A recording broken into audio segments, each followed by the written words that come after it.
اللهم الهمني رشدي وعزني من شر نفسي اللهم انفعني بما علمتني وعلمني ما ينفعني وزدني علما. آیت نمبر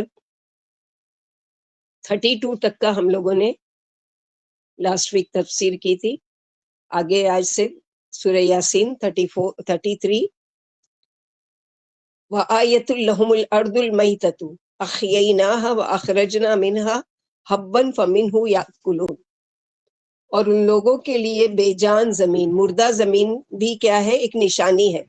کن لوگوں کے لیے؟ انکار کرنے والوں کے لیے.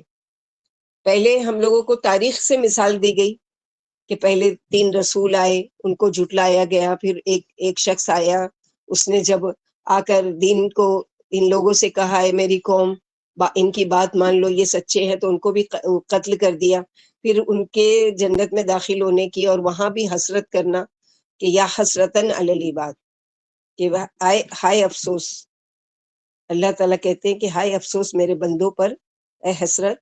اور اس طرح کہ یعنی کیا یہ چیز سوچ رہے ہیں پھر وہ جو اس سے کہا گیا قیل ادخل الجنت قال یا لیت قومی یعلمون، مرنے کے بعد بھی اپنی قوم کے ساتھ خیر خواہی. تو ان کا وہ سب کرنے کے بعد اب عقلی دلائل سے بات سمجھائی جا رہی ہے کہ کیا یہ روزانہ کائنات کی نشانیوں میں غور و فکر کر کے کیا یہ نہیں دیکھتے کہ زمین جس پر یہ چل رہے پھر رہے ہیں، ذرا اس کو دیکھے. جو شخص اللہ کو پہچانتا ہے، ایمان لانا چاہتا ہے، اس کے لیے ہر طرف عقلی دلائل موجود ہے. یعنی عقل سے کام لو. احییناہا، ہم نے اس کو زندہ کیا. کیسے ہوتی ہے زندہ؟ بارش کے گرنے سے، بارش کے پڑنے سے. وَأَخْرَجْنَا مِنْهَا حَبًّا، اور ہم نے اس میں سے غلے نکالے جو انسان کی بنیادی غذا ہے، چاہے وہ گیہوں ہو، چاول ہو، دال ہو، مکئی ہو. اور دنیا بھر میں کھانوں کے ساتھ کسی نہ کسی صورت میں یہ غلہ ضرور کھایا جاتا ہے. خاص طور پر اس کا ذکر کیا گیا، حالانکہ مٹی خود کیا ہے؟ ایک بے جان چیز ہے، نہ خود ہل سکتی ہے اور نہ وہ خود کچھ کر سکتی ہے. اس کی نہ عقل ہے، نہ اس کے ہاتھ پیر ہیں، نہ آنکھیں ہیں، نہ دماغ ہے، کچھ بھی نہیں ہے مٹی کے اندر. لیکن اس کے اندر کس نے قوت دی کہ وہ الگ الگ طرح کے غلے پیدا کر دے؟ یعنی یہ کس کے حکم سے ہو رہے ہیں؟ مثال کے طور پر اگر کوئی دانے کی بجائے ہم لے جا کے لوہا اس کو مٹی میں دبا دے تو کیا وہ اگے گا؟ نہیں اگے گا. کیوں؟ کیونکہ اللہ تعالیٰ نے اس کو اس طرح سے اگنے کا حکم نہیں دیا ہے. اللہ تعالیٰ نے لوہے کو تو آسمان سے اتارا. اسی طرح اگر کوئی سونا مثلا لے جا کے اپنے کھیت میں لگا دے کہ سونا اگلے گا تو نہیں نکلے گا، کیونکہ اللہ تعالیٰ نے اس کی اس طرح کی پیدائش رکھی ہی نہیں ہے. پہاڑوں میں جو ہیرے جڑے ہوتے ہیں، وہ ہیروں کو مل جائے کہ چلو میں ایک قیمتی ہیرا خرید لیتا ہوں اور اس کو زمین میں دبا دیتا ہوں اور کئی پوری کھیتی نکل آئے گی، ایسا ممکن ہے؟ نہیں ہو سکتا. کیوں؟ کیونکہ اللہ تعالیٰ نے اس کے وہ نہیں. اسی طرح انسان کو اگر کوئی انسان کا بچہ اس کو دبا دیا جائے کہ اس سے ایک پیڑ بن جائے گا اور اس پہ کئی انسان لٹکیں گے، ایسا ممکن ہے؟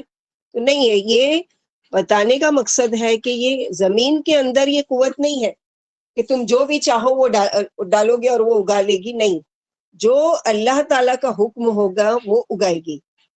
احیینا، ہم نے زندگی دی اس کو. فمنہ، پھر اس سے یاکلون، وہ کھاتے ہیں. یعنی جو اگاتی ہے وہ اس سے تم کھاتے ہو، اس میں سے جو وہ اگاتی ہے. یعنی پورے عالم کے وجود پر، اس کی کمال والی قدرت پر اور زندگی بعد الموت پر مردہ زمین کی مثال ان کے سامنے موجود ہے. یعنی مشرکین مکہ جو تھے، جیسے کہ آپ لوگوں کو شروع سے پہلے پارے سے پتہ ہے کہ یہ 2 چیزوں کا انکار کرتے تھے. ایک یہ کہ ایک اللہ کی عبادت نہیں کی جا سکتی، کئی معبود ہیں. دوسری چیز کہ ہم جب مر جائیں گے، زمین میں مردہ ہو کے ضائع ہو جائیں گے، تو اللہ تعالیٰ کیسے ہم کو دوبارہ زندہ کریں گے. تو مثال دی جا رہی کہ آج ایک دانہ جو تم بوتے ہو اور وہ زندہ ہو کر نکلتا ہے، تو وہ رب قادر نہیں ہے کہ تم جب زمین میں جا کر چلے جاؤ گے اور اس میں دفنا دیے جاؤ گے تو اللہ تعالیٰ قادر نہیں کہ تم کو اس میں سے نکالے. تو یہاں پر وہی چیز بتائی جا رہی ہے. اور ان کے سامنے موجود ہے کہ اس پر خاک اڑتی نظر آتی ہے اور گھاس کا ایک تنکا بھی دکھائی نہیں دیتا. یعنی جو بنجر زمین ہوتی ہے اس کا حال کیا ہوتا ہے؟ بالکل سوکھی ہوئی اور گھاس پھوس کچھ اگے ہوتے ہیں بے جان جو کام کے بھی نہیں ہوتے. پھر جب اللہ سبحانہ و تعالیٰ اس پر بارش برسا دیتے ہیں تو وہ کیا کرتی ہے لہلانے ابھرنے اور ہر طرح کا نفیس اور عمدہ جوڑا پیدا کرنے لگتی ہے. یہ اس کی زندگی ہے. اسی سے تمہارے لیے تمہارے جانوروں کے لیے روزی پیدا ہوتی ہے. یعنی نہ صرف ہمارے لیے بلکہ وہ جانور بھی کہ جن کے ذریعے سے ہم اور چیزیں فائدہ اٹھاتے ہیں. یہ اللہ سبحانہ و تعالیٰ کا کتنا احسان ہے. اللہ تعالیٰ چاہتے تو بنی اسرائیل کی طرح ہم پر بھی من و سلوہ اتار دیتے نا. پھر ہم وہی ان کی طرح شکوہ کرتے ایک ہی کھانا کھا کے بور ہو گئے. کسی کے اگر فیوریٹ ڈش بھی اگر بریانی ہے یا جو بھی ہے, لیکن اس کو اگر 1 دن 2 دن 3 دن کھانے دیا جائے تو کیا کھائے گا وہ ہفتہ بھر؟ نہیں, بور ہو جائے گا. دوسرے تیسرے دن میں ہی بور ہو جائے گا, دوسرے تیسرے ٹائم میں ہی بور ہو جائے گا. تو اللہ سبحانہ و تعالیٰ کی کتنی زبردست, یعنی ایک آنکھ کھولنے والی یہ ساری آیتیں ہیں. اگر ہم اس میں غور و فکر کریں کہ اللہ سبحانہ و تعالیٰ نے کیا کچھ نہیں ہمارے لیے بنایا, کیا کچھ نہیں ہمارے لیے پیدا کیا, بدلے میں ہم اللہ سبحانہ و تعالیٰ کو کیا دے رہے ہیں؟ ہم تو کچھ دے بھی نہیں سکتے نا. لیکن جو دینے کی چیز ہے کہ بدلے میں یہ ساری چیزوں کا استعمال کر کے کم از کم اللہ کا شکر تو ادا کرو کہ الحمدللہ, کھانے کے بعد الحمدللہ الذی اطعمنی ھذا ورزقنی من خول غیر منی ولا قوة. کتنے لوگوں نے ابھی دوپہر کا کھانا کھایا اور دعا پڑھی ہوگی؟ کتنے لوگوں کو یاد آیا کہ میری رب کی نعمت پڑھے نا باجی ہم نے. الحمدللہ. اور باقی سب نے کھانا کھا کے شعور آیا کہ میرے رب کی دی ہوئی نعمت ہے, اس پر میں شکر کروں. ہاں باجی. الحمدللہ. یہ ہونا چاہیے. جی اگر باجی. ہم نہیں ہیں تو ہم کیسے بندے ہیں کہ اتنا بھی نہیں کر سکتے. اللہ تعالیٰ یہ تو نہیں کہہ رہے ہیں کہ جو کچھ کھا رہے ہو اس کا اتنا اور اتنا. ایک ہوٹل میں تم جاتے ہو اور ویٹر لا کے کھانا لگاتا ہے تمہاری پسند کا جو تم آرڈر کرتے ہو, اور پھر بل دیے بغیر تم نکل کے دیکھو, تم سے پہلے بات تو جھگڑا کریں گے, تمہاری انسلٹ کریں گے, وہ کریں گے, اور اس کے بعد جا کے جاؤ برتن دھو یا جو بھی جرمانہ لگائیں گے, یا اپنے کوئی چیز قیمتی گھڑی ہے وہ رکھو یا وہ رکھو, جو بھی ہے بل پیڈ کرو. تو یہ تو دنیا کا معاملہ ہے. اللہ سبحانہ و تعالیٰ ہم سے یہ ڈیمانڈ تو نہیں کرتے نا. ہم 3 نہیں 5 دفعہ بعض دفعہ کھاتے ہیں. صبح کا ناشتہ بھی, دوپہر کا کھانا بھی, شام کا چائے بھی, اور رات کا کھانا بھی. اس کے بعد بھی آگے پیچھے کچھ نہ کچھ چالو رہتا ہے. تو یہ ساری چیزیں کر کے اللہ تعالیٰ ہم سے کیا مطلوب ہے کہ بس عبدن شکورہ بن جاؤ. اللہ تعالیٰ کی نعمتیں کھاؤ پیو با فراغت, کلو واشربو ولا تسرفو. یہ ایک چیز کا وہ لگا دیا, کھاؤ جتنا کھا سکتے ہو, پیو جتنا پی سکتے ہو, جتنی تمہاری لیمٹ ہے, لیکن اسراف مت کرو. آدھا کھاؤ آدھا پھینکو اور ضائع کرو, اور کسی غریب مسکین کا تمہارے کھانے میں حصہ نہیں ہو, اور دوسری چیز کا یہ اس طرح سے ویسٹ کرو, سڑا کر رکھو, اس کو پھینکو اور کسی کے پیٹ میں نہیں جائے. یہ ساری چیزیں اسراف میں سے. اللہ سبحانہ و تعالیٰ, خطاب تو مشرکین مکہ ہے ان کی آنکھ کھولنے کے لیے. یہ وہ رب جو مردہ زمین سے اناج اگا سکتے ہیں, دوسرے پھل اور میوے اگا سکتے ہیں, کیا وہ تم کو اگانے پر قادر نہیں ہے؟ کیا تم کو دوبارہ پیدا کرنے پر قادر نہیں ہے؟ تم کہاں سے عقل سے کام کیوں نہیں لیتے؟ تم اس میں سے کھاتے بھی ہو اور تم اگاتے بھی ہو. اور یہ ساری چیزیں پھر آگے اللہ تعالیٰ مزید اس کے وہ کر رہے ہیں. مکی صورت ہے, اللہ تعالیٰ کی قدرت کی نشانیاں. وَجَعَلْنَا فِيهَا جَنَّاتٍ مِّن نَخِيلٍ وَعَنَابٍ, اور بنائے ہم نے اس میں یعنی مٹی سے زمین سے باغات رنگا رنگ مختلف قسم کے. اللہ تعالیٰ کو ہماری فطرت کا پتہ تھا کہ یعنی ایک ہی کھانا غلے خالی کھا کر بور ہو جائیں گے. مثلا خالی روٹی اور چاول دیا جائے تو ہمارے حلق سے بھی نہیں اترے گا جب تک کہ اس کے ساتھ ترکاری سالن یا جو بھی نہیں ہو. تو یہاں پر یہ بتایا گیا کہ یہ ان کو کھانا کھا کے بھی, یعنی چلو کھانا پورا مل گیا اس کے بعد بھی کچھ میٹھا ڈھونڈتے رہتے ہیں نا, تو اللہ سبحانہ و تعالیٰ کہ کھانے کے بعد بھی میٹھا ڈھونڈیں گے. تو باغات سے اگائے کھجور, اس میں بھی کم از کم 1000 ویرائٹی ہے. کھجور کی بھی 1000 ویرائٹی ہے. اپنے ملک میں تو کم ہی نظر آتا ہے. جن لوگوں کو یعنی سفر کرنے کا یا وہاں رہنے کا اتفاق ہوا ہے سعودی میں, تو آپ وہاں ایک دکان کھجور کی کوئی بھی ہے وہاں چلے جائیے, آپ کو کم سے کم 25-30 قسم کی وہاں کھجوریں ملیں گی، اور پورے ورلڈ میں الگ الگ جو اگتی ہے اس کا ملا کے تقریباً 1000 سے بھی زیادہ ویرائٹی ہے۔ پھر انگور کا بھی اس طرح مختلف رنگ، مختلف سائز، آم، سیب، سارے فروٹ، یہ ساری چیزیں کون پیدا کرنے والا ہے؟ اللہ سبحانہ و تعالیٰ کی ذات۔ اور وفجرنا فیہا من العیون، اور پھاڑے ہم نے اس میں سے چشمے، یعنی اسی زمین سے پودے نکل رہے ہیں، اسی میں سے پانی بھی نکل رہا ہے سیرابی کرنے کے لیے۔ سب کچھ کیوں بنایا اللہ تعالیٰ نے؟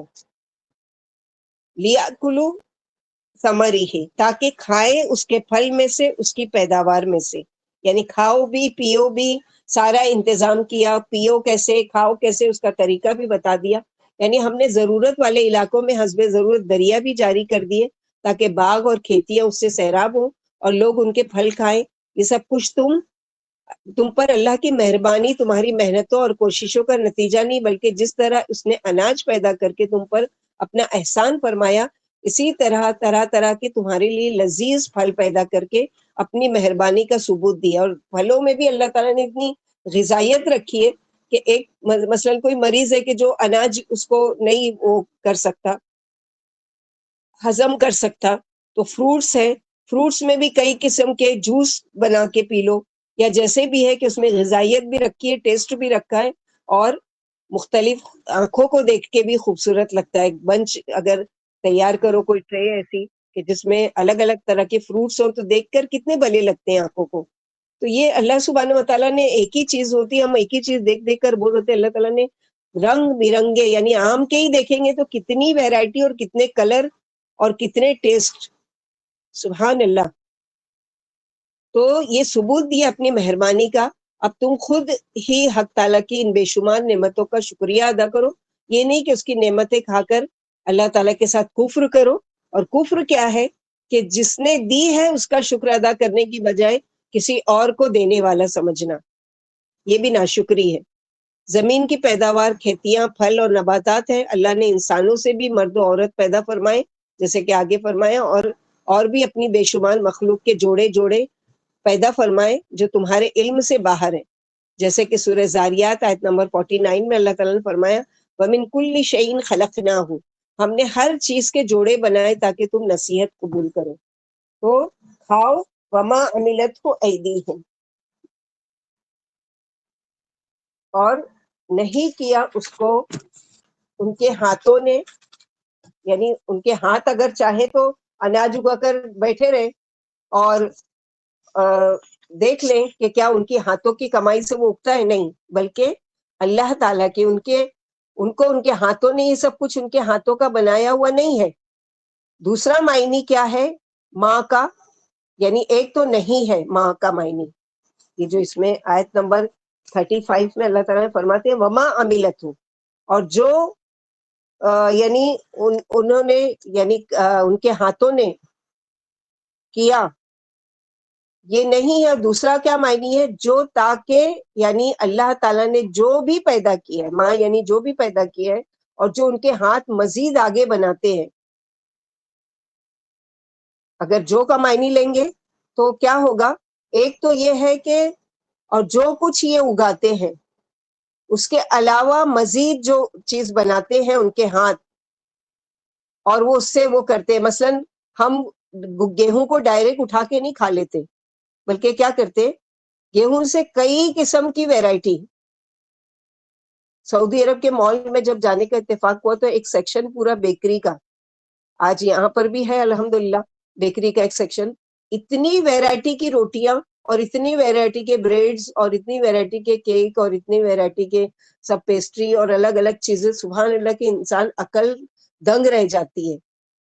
اور اس کے کھانے کے، ہم لوگ تو کیا کرتے ہیں، اپنے گھر کی روٹی دیکھتے ہیں، بہت سے بہت تو تندوری روٹی آ گئی، پاؤ اور بریڈ ہے، اور یہی ساری چیزیں، لیکن اتنی ساری ویرائٹی تو اللہ سبحانہ و تعالیٰ کیا پر۔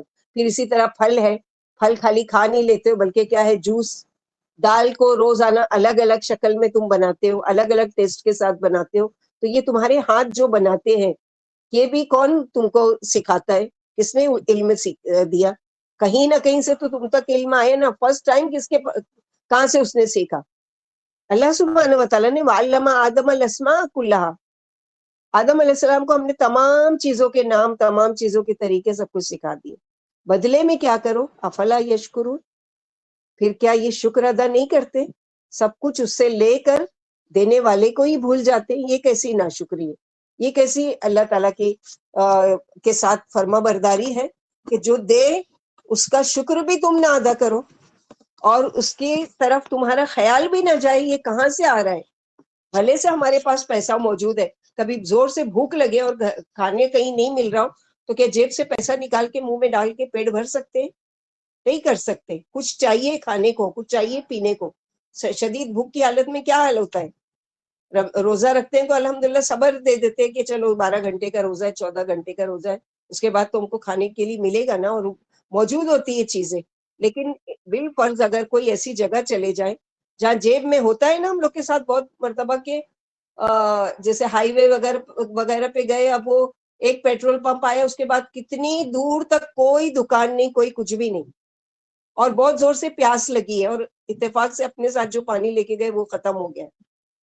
اب کیا کریں؟ جو پیسے سے خریدنے والے وہ پیسے کو کھائیں گے یا پیئیں گے تاکہ اسے پیاس بجھے یا پیٹ بھرے. تو یہ ساری چیزیں عقل نہیں وہ تم کو کام آتی کہ کس نے یہ ساری چیزیں مہیا کی.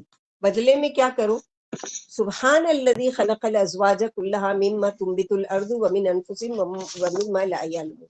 پاک ہے وہ ذات جس نے ہر چیز کے جوڑے بنائے، اس میں سے جو زمین اگاتی ہے اور ان کے نفسوں میں سے، ومما لا يعلمون، اور اس میں سے جو یہ جانتے تک نہیں ہے. جب ہر چیز کی تکمیل جوڑے سے ہوتی ہے تو دنیا کا جوڑا آخرت کیوں نہیں ہو سکتا جس کا تم انکار کرتے ہو؟ دنیا میں تو تم ہو، دنیا کا تم انکار نہیں کرتے، دنیا سے تو تم بھرپور فائدہ اٹھا رہے ہو. اس کا جوڑا جو آخرت ہے اس کا انکار کیوں کرتے کہ آخرت و آخرت کچھ نہیں ہوتی ہے، قیامت کوئی بھی چیز نہیں ہے، یہ سب ملاؤں کے ڈرانے کی چیزیں ہیں اور یہ ہے اور وہ. دراصل جوڑوں کی بات کر کے ان کو آخرت کے بارے میں سمجھانا مقصود ہے. اور جوڑا یاد رکھے کہ ضروری نہیں ہے کہ وہ نر اور مادہ ہی ہو تو جوڑا ہے. جوڑا کبھی اس کا بھی مثلا جوتے کا بھی جوڑا ہوتا ہے، اور وہ نر مادہ تو نہیں ہوتے، اپوزٹ سائڈ کے ہوتے، یعنی دونوں پیروں میں جوتا پہنتے ہیں. ہمارے ہاتھوں کو دیکھ لو، اپوزٹ سائڈ میں دونوں ہیں، وہ بھی تو جوڑے کی شکل میں ہے نا. اسی طرح آنکھیں ہیں، اسی طرح کان ہے.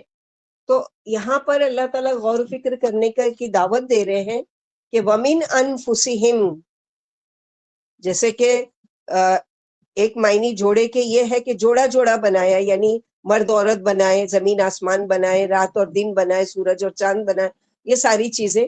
اسی طرح جوڑے یعنی ایک ایک ایک جوڑی بنائی. جیسے جوڑی کسی کے لیے کہتے ہیں نا کہ جوتے کی جوڑی، یا پھر یہ ہے کہ کپڑے کی جوڑی، شلوار قمیض ہے یا جو بھی ہے، تو وہ یہ ساری چیزیں. اور اپنے ہاتھ پیر، اپنے کان، اپنی آنکھیں، یہ سب تو دیکھو، یہ بھی تو جوڑے کی شکل میں ہے.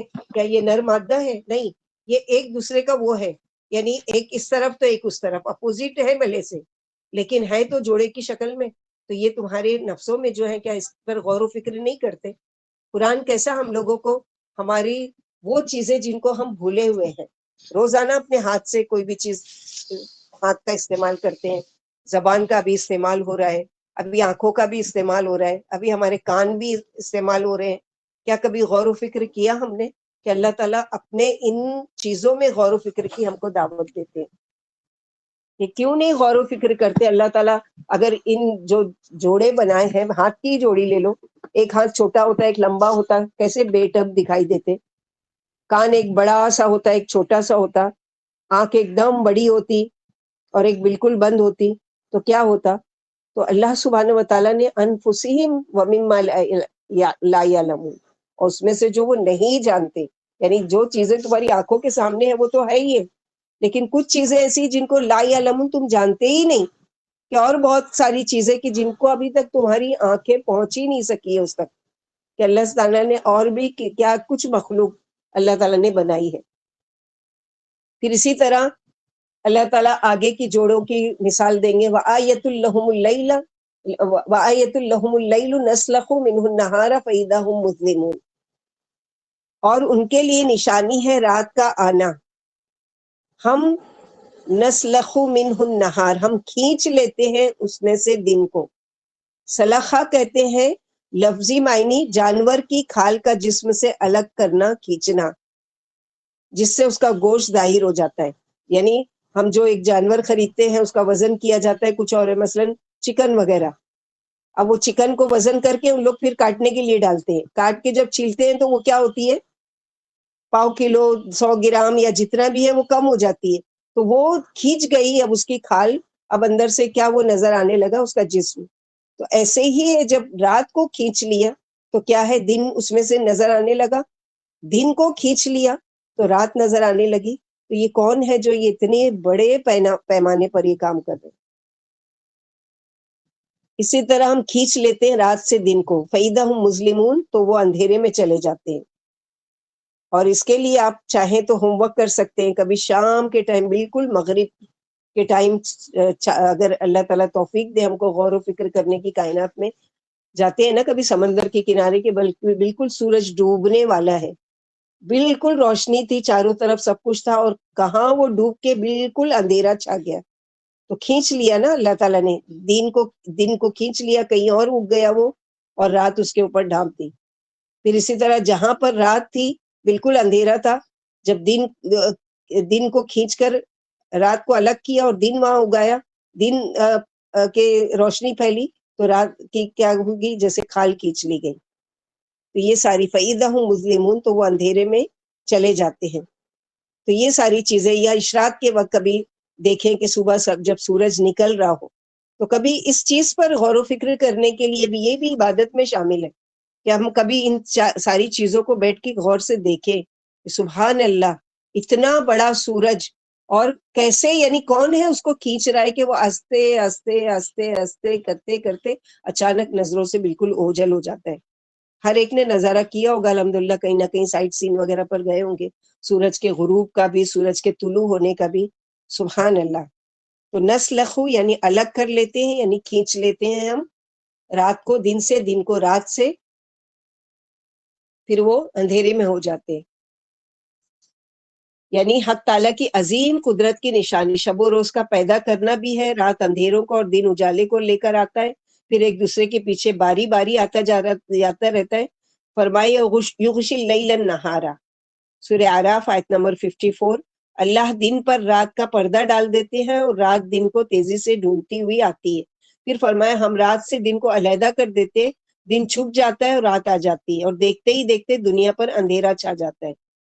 جیسے کہ ایک حدیث میں ہے کہ جب ادھر سے رات آ جائے اور ادھر سے دن چلا جائے اور سورج ڈوب جائے تو روزہ دار روزہ کھول لیں. یعنی جیسے سورہ بقرہ میں بتایا گیا کہ اپنے روزے کو پورے کرو الی اللیل، رات تک کا. تو رات کا کیا ہے کہ جب ادھر سے رات آ جائے، یعنی مغرب کا ٹائم ایسا ہے کہ رات آ رہی ہے اور دن جا رہا ہے، جب سورج ڈوب جائے تو روزہ دار کو چاہیے کہ وہ روزہ کھول لے. یعنی معنی آیت سے، یہی معنی کیا ہے، آیت سے ظاہر ہے کہ رات کا چھا جانا، اندھیرا ہو جانا، اور دن کا یہ وقت بتایا گیا ہے مغرب کے ٹائم، جب یہ ایسا عمل ہوتا ہے کہ سورج جا رہا ہوتا ہے اور چاند تو موجود ہی ہوتا ہے لیکن اس کا ظہور ہو جاتا ہے. سورج کی روشنی اتنی تیز ہے کہ جس کی وجہ سے چاند بھی بیک وقت موجود ہوتا ہے، لیکن اس کی روشنی کیا ہے، ماند پڑ جاتی ہے. والشمس تجری لمستقر لها ذلك تقدیر العزیز العلیم، اور سورج چل رہا ہے اپنے مقرر جگہ کے لیے، قرار کی جگہ. ذالک تقدیر العزیز العلیم، یہ اندازہ ہے زبردست علم والے کا. اللہ کو پتا ہے کہ وہ کدھر جا رہا ہے، اپنے مدار کی طرف جا رہا ہے اور کیسے وہ کام کر رہا ہے. لمستقر اللہ کے دو معنی ہے، یا تو اس سے مراد سورج کے ٹھہرنے کی جگہ ہے جو عرش بری کے نیچے زمین کے مقابل سمت میں ہے، اور سورج جس جگہ بھی ہو عرش کے نیچے ہی رہے گا. اور نہ صرف سورج ہی بلکہ تمام مخلوق عرش کے نیچے ہے، کیونکہ سب کی چھت اللہ تعالیٰ کا عرش ہے جو کرہ نہیں ہے. جیسا کہ اکثر علماء حیت کا، یعنی جو فلک اس میں جو گلیکسی وغیرہ میں وہ کرتے ہیں، ان کا خیال ہے کہ بلکہ سورج کیا ہے، گنبد نما ہے، جس کے پائے ہیں اسے فرشتے اٹھائے ہوئے ہیں، اور وہ عالم کے اوپر لوگوں کی سر والی سمت میں ہے. عین دوپہر کے وقت جب سورج فلک میں ہوتا ہے تو عرش سے زیادہ قریب ہو جاتا ہے. پھر جب چوتھے فلک میں اس مقام کے عین مقابلے میں ہوتا ہے تو آدھی رات ہوتی ہے اور عرش سے زیادہ دور ہو جاتا ہے. اب یہ سجدہ کرتا ہے اور حق تعالیٰ سے نکلنے کی اجازت مانگتا ہے، جیسا کہ حدیث میں ہے، ثابت ہے. ابو ذر رضی اللہ تعالیٰ عنہ فرماتے ہیں کہ ایک دفعہ میں نبی صلی اللہ علیہ وسلم کے پاس سورج ڈوبنے کے وقت مسجد میں تھا. آپ نے پوچھا ابو ذر جانتے ہو سورج کہاں ڈوبتا ہے؟ میں نے کہا نہیں. فرمایا یہ عرش کے نیچے جا کر سجدہ کرتا ہے. پھر آپ صلی اللہ علیہ وسلم نے یہ آیت پڑھی. ابو ذر رضی اللہ عنہ کہتے ہیں میں نے نبی صلی اللہ علیہ وسلم سے اس آیت کی تفسیر پوچھی تو فرمایا اس کے ٹھہرنے کی جگہ عرش کے نیچے ہے. بعض روایتوں میں یہ زیادہ ہے. پھر واپس جانے کی اجازت مانگتا ہے اور اجازت جب اس کو مل جاتی ہے گویا اس سے کہا جاتا ہے کہ جدھر سے نکلا ہے ادھر ہی لوٹ جا. چنانچہ وہ اپنے مطلع کی طرف یعنی جہاں سے نکلا تھا وہاں لوٹ جاتا ہے. یہی اس کا مستقر ہے. یعنی مثلا یہ کہ ایک گول دائرہ ہم بناتے تو جہاں سے اسٹارٹ کرتے ہیں نا وہ سرکل گھوم کے واپس وہ اس کے نقطے پر آ جاتا ہے. سورج کا بھی یہی وہ نظام ہے. تو ادھر ہی لوٹ جا، چنانچہ وہ اپنے نکلنے کی جگہ پر لوٹ جاتا ہے. یہی اس کا مستقر ہے. پھر آپ صلی اللہ علیہ وسلم نے یہ آیت پڑھی. ایک روایت میں ہے کہ عنقریب ایک ایسا وقت بھی آئے گا کہ اس کا سجدہ قبول نہیں کیا جائے گا اور اسے واپس جانے کی اجازت نہیں ملے گی. چنانچہ مغرب سے طلوع ہوگا. اور یہ کب ہوگا؟ قیامت سے پہلے کی نشانی کہ جس دن قیامت قائم کرنے کا اللہ تعالیٰ ارادہ کریں گے اس دن سورج کو کیا کریں گے کہ کہیں گے کہ اب مشرق سے روز نکلتا تھا اب مغرب سے نکل. تو کون ہے وہ رب سورج اور چاند کا؟ اللہ سبحانہ و تعالیٰ کے آرڈر پر ہی وہ کر رہے ہیں نا. جیسے ابن عمر کہتے ہیں سورج نکلتا ہے مگر اسے لوگوں کے گناہ واپس کر دیتے ہیں. آخر کار جب غروب ہوتا ہے تو سلام کر کے سجدے میں گر پڑتا ہے. حق تعالیٰ سے پھر طلوع ہونے کی اجازت مانگتا ہے. اجازت مل جاتی ہے. لیکن ایک دن ایسا بھی آئے گا کہ سورج غروب ہو جائے گا کہ عرض کرے گا دور دراز کا سفر ہے، اگر اجازت نہیں ملی اور روک دیا گیا تو میں مشرق میں طلوع ہونے کے لیے نہ پہنچ سکوں گا. یعنی اللہ تعالیٰ دیر ہو چکی ہے اور اگر مجھے اجازت نہیں ملی تو میں ٹائم پر اپنے نہیں پہنچ سکوں گا. پھر اللہ اسے جس قدر روکنا چاہیں گے روک لیں گے. پھر اسے کہا جائے گا کہ اسی جگہ سے طلوع ہو جہاں سے روزانہ غروب ہوا کرتا تھا.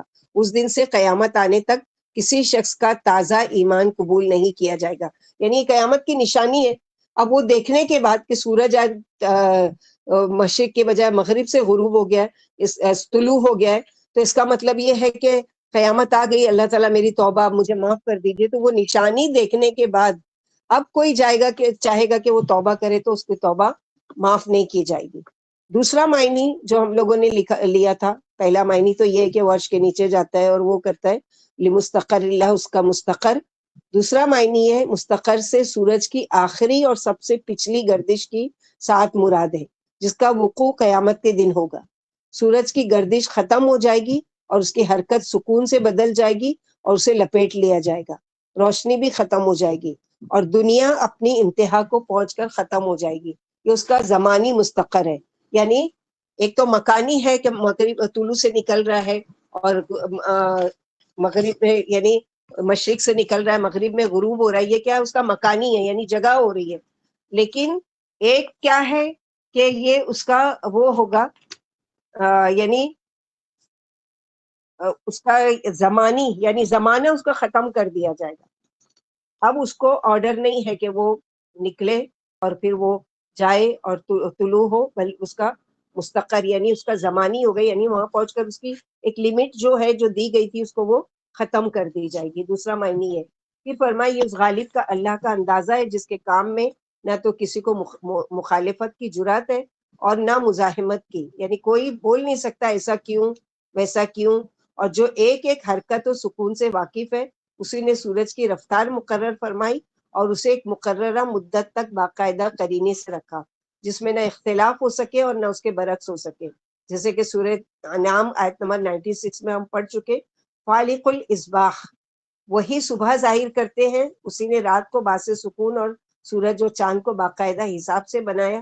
سورہ حامیم سجدہ کی آیت نمبر 12 میں یہی الفاظ ہے ذالک تقدیر العزیز العلیم، اور اسی پر ختم ہوئی کہ یہی چیز ہے کہ یہ زبردست جاننے والے کی یہ ساری حکمت ہے. یعنی کوئی انسان سوچ بھی نہیں سکتا, کسی کو یہ پاور ہی نہیں دیا اللہ تعالیٰ نے کہ وہ جائے اور جا کے سورج نکال لائے, یا آج اس کا کام نہیں ہوا ہے تو سورج کو روک لے کہ آج غروب ہی نہیں ہو. یہ کسی کے اختیار میں نہیں ہے, کسی کے بس میں نہیں ہے. اور اسی طرح والقمر قدرناہ منازل حتی عاد کالارجون القدیم, اور چاند ہم نے اس کے لیے منزلیں اس کے لیے مقرر کر دی ہے. چاند کی 28 منزلیں ہیں, 28. روزانہ ایک منزل وہ طے کرتا ہے, پھر 2 راتیں وہ غائب ہو جاتا ہے, اور تیسری رات کو وہ پھر نکل آتا ہے. آخری منزل پر پہنچ کر بالکل باریک اور چھوٹا سا ہو جاتا ہے, قدیم کا جو وہ کہا ہے نا کل ارجن القدیم, اور اسی حال میں پھر نئے سرے سے نکلتا ہے. کیا کہتے ہیں اس کو, جو یہ بالکل باریک ہو کر, اور وہ ابھی جو سورہ بقرہ اب پڑھ رہے ہیں ریسنٹلی جو یہاں موجود ہے, ان لوگوں نے سنا ہوگا چاند کے 3 قسمیں, ہم لوگوں نے وہاں پڑھی ہے تفسیر میں. کوئی بتائے گا ذرا؟ چاند کی 3 قسمیں ہم نے وہاں پر پڑھی ہے ابھی پچھلے ہفتے یا اس سے پہلے کے ہفتے میں. یہ جو آیت ہے سورہ بقرہ کی, یسألونک عن چاند الاحلہ. چاند کی 3 قسمیں نا, بدر, قمر اور ہلال نا. بدر, قمر اور ہلال. کون سا بدر ہے, کون سا قمر ہے, کون سا ہلال ہے؟ ہلال جو نیا چاند, نیا چاند اور یا غائب ہو جانے والا جو یہاں پر غائب ہے. ہونے والا, ہاں. اور بدر جو فل مون نا, فل مون کا 13, 14, اور 15 تاریخ کا. اور قمر جو اس کے بعد والا جو آتا ہے وہ قمر. ہاں, بعد اور پہلے. پہلے اور پہلی تاریخ بیچ, کا چھوڑ کے وہ تو پہلی اور ہلال ہو گیا. وہ ہلال ہو گیا, اس کے بعد اور اس کے 2 سے 12 تاریخ قمر, اور 16 سے لے کر 28 تاریخ تک کا قمر. باقی کیا ہے, 3 دن بدر اور 3 دن جو ہے وہ ہلال. یعنی جب وہ بالکل باریک سوکھی چاند کی ٹہنی دیکھتے ہیں نا آسمان پہ ہم لوگ, کتنا باریک, بعض دفعہ تو نظر بھی نہیں آتا, جا کے چاند دیکھتے ہیں ہم لوگوں کو. تو اس کو دیکھنے کا بھی اتفاق کب ہوتا ہے, میں خود بھی ہوں, ایسا نہیں ہے کہ آپ لوگ کرتے ہیں اور میں نہیں, میرا خود بھی ایسے ہی کہ وہی جاتے ہیں, رمضان کا چاند نظر آنے والا ہے یا اس کا چاند نظر آنے والا ہے, بس باقی کے دنوں میں ہم لوگ کو کہاں یاد ہے, کیلنڈر دیکھ لیتے ہیں, اچھا آج چاند کی یہ تاریخ ہے اور آج یہ مہینہ اور یہ ساری چیزیں. تو اللہ سبحانہ و تعالیٰ کائنات میں غور و فکر کی یہاں پر وہ دے رہے ہیں کہ بالکل باریک اور چھوٹا ہو جاتا ہے, اور اسی حال میں پھر نئے سرے سے وہ نکلتا ہے. وہ ہلال ہے, چھوٹے ہاتھ سے ہلال. حتی عاد کالعرجون القدیم, یہاں تک کہ چاند اپنی منزلیں طے کرتا کرتا پتلی اور ٹیڑھی کھجور کی شاخ کی طرح ہو جاتا ہے, یعنی بالکل باریک, بعض دفعہ آنکھوں سے نظر بھی نہیں آتا. تو یہ کون ہے جو یعنی ایک چیز تھی جس کی حالت چینج کرنے میں یہ کون قادر ہے؟ اللہ سبحانہ و تعالیٰ کے علاوہ کوئی ہے؟ تو یہاں پر یہی چیز کو فرمایا گیا. پھر فرمائیں یہ یعنی چاند کی سورج سے ایک علیحدہ رفتار ہے جس سے مہینوں کا علم ہوتا ہے, جیسے سورج کی رفتار سے دن رات معلوم ہوتے ہیں. فرمائے یسألونک عن الاحلہ, لوگ آپ سے ہلالوں کے بارے میں پوچھتے رہے ہیں, آپ جواب دے کہ یہ وقتوں کے اور حج کے زمانے کے لیے ہے. والذی جعل الشمس ضیاء, سورہ ہود آیت نمبر 5. اسی نے سورج کو روشنی اور چاند کو نور بخشا, اور چاند کی منزلیں مقرر فرمائی تاکہ تم سالوں کی تعداد کو اور حساب کو معلوم کر لو. سورہ اسراء آیت نمبر 12. وجعلنا اللیل والنہار, ہم نے دن رات کو 2 نشانیاں بنائی, پھر ہم نے رات کی نشانی کو مدھم اور دن کی نشانی کو روشن کر دیا تاکہ تم اپنے رب کا فضل ڈھونڈو اور برسوں کی تعداد اور حساب معلوم کرو. اور ہم نے ہر چیز خوب تفصیل سے بیان کر دی ہے. سورج کے لیے روشنی مخصوص کر دی گئی اور چاند کے لیے نور, اور دونوں کی رفتار جداگانہ مقرر فرمائی. سورج دن پر بھر چمکتا ہے اور ایک ہی روشنی پر چمکتا ہوا شام کو ڈوب جاتا ہے. البتہ روز مرہ نئے نئے مطلع سے طلوع ہوتا ہے, یعنی جیسے مشارق والمغارب, مشرقین والمغربین بھی کہا گیا. تو تھوڑا سا ہٹ کے آپ دیکھیں گے کہ کبھی آپ دیکھتے ہیں سورج اگر کھڑکی سے یا کہیں سے نظر آتا تو آپ کے پاس جو چیز ہے اس کے پیچھے سے نکلتا تھا, اب وہ ذرا سا ہٹ کے, یعنی کوئی جھاڑ ہے, کوئی درخت ہے یا کوئی چیز ہے, بالکل اس کے اوپر سے نکلتا تھا, اب تھوڑا سا اس سے ادھر ہٹ گیا, تھوڑا ہٹ گیا, تو یہ کیا ہے؟ مشارق والمغارب، یعنی اس کی روز روز اس کی طلوع ہونے کی جگہ بدلتی رہتی ہے، اور اسی طرح ڈوبنے کی بھی جگہ، جس کی وجہ سے کبھی دن بڑے راتیں چھوٹی، کبھی راتیں بڑی اور دن چھوٹے ہوتے ہیں۔ چونکہ سورج کی سلطنت دن بھر رہتی ہے، اس لیے وہ دن کا تارا ہے، برعکس اس کے کہ چاند کی 28 منزلیں مقرر کی گئی ہے۔ ہلال ناخون کی طرح اور انتہائی مدھم ہوتا ہے، پھر دوسری رات ایک منزل اور بڑھ جاتا ہے، روشنی بھی تیز ہو جاتی ہے، پھر جو منزلیں طے کرتا ہوا آگے بڑھتا ہے، اس کا حجم اور نور بڑھتا جاتا ہے، گو یہ روشنی سورج سے لی ہوئی ہے۔ پھر 14ویں رات کو پورا چاند یعنی بدر کا بن جاتا ہے اور روشنی کامل ہو جاتی ہے۔ پھر وہ گھٹنا شروع ہوتا ہے 15 تاریخ کے بعد، پھر وہ قمر کی شکل میں ہو جاتا ہے، اور گھٹتے گھٹتے گھٹتے ایک کھجور کی پرانی شاخ کی طرح رہ جاتا ہے، پھر وہ ہلال بن جاتا ہے، یعنی کھجور کی شاخ کی طرح جس پر کھجوریں بالکل سوکھ گئی ہوں اور بل کھائے گئی ہو۔ پھر اسے اللہ شروع مہینے کی پہلی شب میں ہلال بنا کر طلوع فرماتے ہیں۔ چاند کی رفتار کے حساب سے عربی زبان میں چاند کی ہر 3 راتوں کا ایک جداگانہ نام ہے، جیسا کہ ابھی ہم لوگوں نے پڑھا ہے، جن کی ترتیب حسب ذیل ہے: غرر، نقل، نسخ۔ غرر، نقل اور تسع کہا گیا ہے کیونکہ اس کے اخیر میں 9ویں شب ہے۔ آپ کیسا لکھیں گے؟ عربی میں نقل جیسے لکھتے ہیں، غرر غرور سے، غرور کا واو نکال دیں گے تو جی غرر، آپا، اور نقل نقل، ہاں، اور تسع جیسے تسع لکھتے ہیں نا، تو تسع، تیس ہے نا ہاں، آپا؟ 9 جس کو بولتے ہیں تسع، تسا، ہاں ہاں، کیونکہ اس کی لاسٹ جو ہوتی ہے بدر سے پہلے کیا ہے؟ 9ویں شب ہوتی ہے۔ عشر کیونکہ اس کے اول میں 10ویں شب ہے۔ بعید، ایام بید، کیونکہ ان تینوں راتوں میں تقریباً رات پوری چاند جو ہے پوری طرح روشن ہوتا ہے۔ درا کیونکہ 16ویں شب کا اول تاریخ ہے، درا کی جمع ہے، اور درا اس بکری کو کہا جاتا ہے جس کا سر سیاہ ہو۔ یعنی بہت سارے نام اس میں دیے گئے الگ الگ قمر کے، جس کو یاد کرنا ہم لوگوں کے لیے ضروری نہیں ہے، کیونکہ یہ عربی والے لوگوں کے لیے یہ ساری چیزیں، جیسے آگے کی ایک ایک دن کا نام دیا گیا، ظلم، حنادث اور وادی، محاق، کیونکہ ان میں چاند ماہ جو ہوتا ہے ختم ہو جاتا ہے، یعنی بالکل اینڈ کا۔ پھر اسی طرح اللہ سبحانہ وتعالیٰ آگے فرماتے یہ سب ہم لوگوں کو کیوں بتایا جا رہا ہے؟ کائنات میں غور و فکر کرو، اللہ تعالیٰ کی زبردست قدرت کی نشانیوں کو دیکھتے ہوئے اس چیز کا وہ کرو کہ کبھی تو یہ سوچو کہ یہ سب چیز کون کر رہا ہے، یعنی خود بخود یہ ساری چیزیں ہو رہی ہے، یا اللہ سبحانہ وتعالیٰ کی ذات جو ہے زبردست وہ ساری ان چیزوں کو یعنی اگانے پر اور ان کو یہ ساری چیزوں کو کرنے پر قادر ہے۔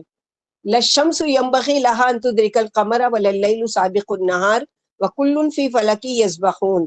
اور چاند اور سورج اپنے اپنے مدار پر چل رہے ہیں، اور سورج کو زیب نہیں دیتا کہ وہ چاند کو جا کر پکڑے۔ درکا کہتے ہیں نیچے کو درجے جانا، درکا یدرکو یہاں پر جو ہے نا، لَلشَّمْسُ يَنبَغِي لَهَا أَن تُدْرِكَ، تو درکا سے کیا معنی ہے؟ درکا نیچے کے اسٹیپ میں اترنا، درجے میں جانا۔ بات سمجھ میں آئی؟ جیسے مثلا ایک سیڑھی سب سے اوپر ہے، ہم اب نیچے جو اتر رہے ہیں وہ کیا؟ درکا، اس لیے اس کو سیڑھی کو بھی درک کہتے ہیں۔ تو درکا یعنی نیچے کی سمت میں درجے وہ کرنا، اور اوپر کو کیا کہتے ہیں؟ درج، درجہ، درکا درجہ، اوپر کو درجہ بدرجہ جانا۔ اور یہاں ادراک کا معنی پا لینا ہے۔ وَلَلَّيْلُ سَابِقُ النَّهَارِ، اور نہ ہی رات دن سے آگے بڑھ سکتی ہے، اس سے پہلے نہیں آ سکتی۔ وَكُلٌّ فِي فَلَكٍ يَسْبَحُونَ، اور سب کی سب ایک مدار میں تیر رہے ہیں۔